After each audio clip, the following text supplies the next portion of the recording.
Hey guys, Joshua Peterson here, Peterson Electric. I want to share with you today about some furniture that had an electrical issue. This is stuff that we bought in 2017. They are the motorized chairs that you can do. Bottom line, I think if you have them, you already know that you have to clip in on one side and unclip from the other side. Come over here. But when you take off the back of it, it's a little bit trickier. You have to actually undo the Velcro, pull out on this tab. It's really hard, but you pull out with both and then one or two people pop off the back. So the complaint that we've got today is the switch.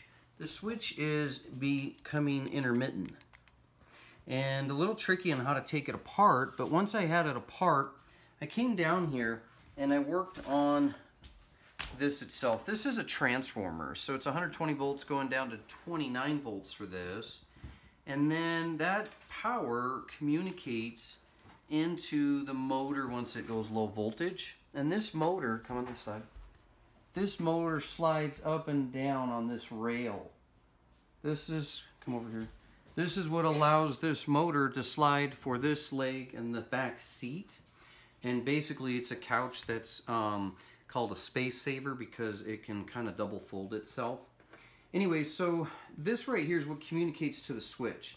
So we simply took this off and went to another couch that had the same design, and we were able to power off the other switch this motor. So I knew the motor was good, I knew the transformer was good, and I basically got into here a little deeper today to figure out why it broke. So I took and slit just a little teeny slit right here and stuck my hand up into the foam, and there's two screws that you take out. But first you got to pop off this little plastic plate, and then when you do, you can get a small screwdriver, Phillips, and unscrew. And once you unscrew it and get it out, you're going to basically see that these switches can die right there. There's a slit on the hot. So you have a negative, a positive, and a ground.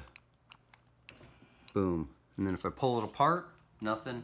Put it together, got it.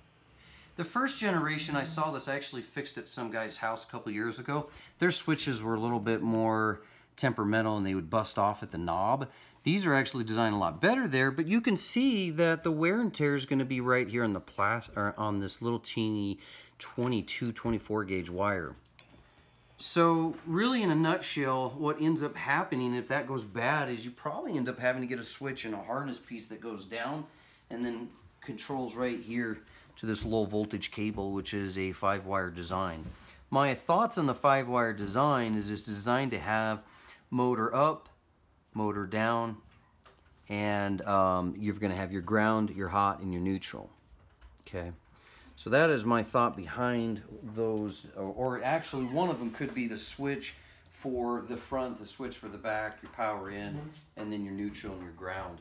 But it is a 5-position harness down there, and up in here it only shows technically 3. 4. 1, 2, 3, 4. I'm counting yellow, black, white, and a green. So I'm not sure what the 5th one is there. Maybe it's just not used down below.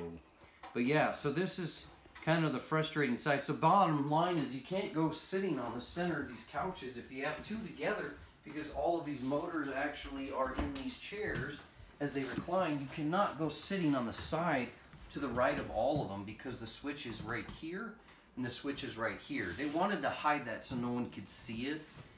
But honestly, I think the better design would have been for them to maybe put it up here because, of course, you're heavier on your waist. But that's what's going to break those as they bend. So we just did a simple call on this. Hopefully, that'll help you guys out to understand what to look for. And we kind of do, I guess, furniture repair like that once in a blue moon. But that's my second one. All right, guys, have a good one.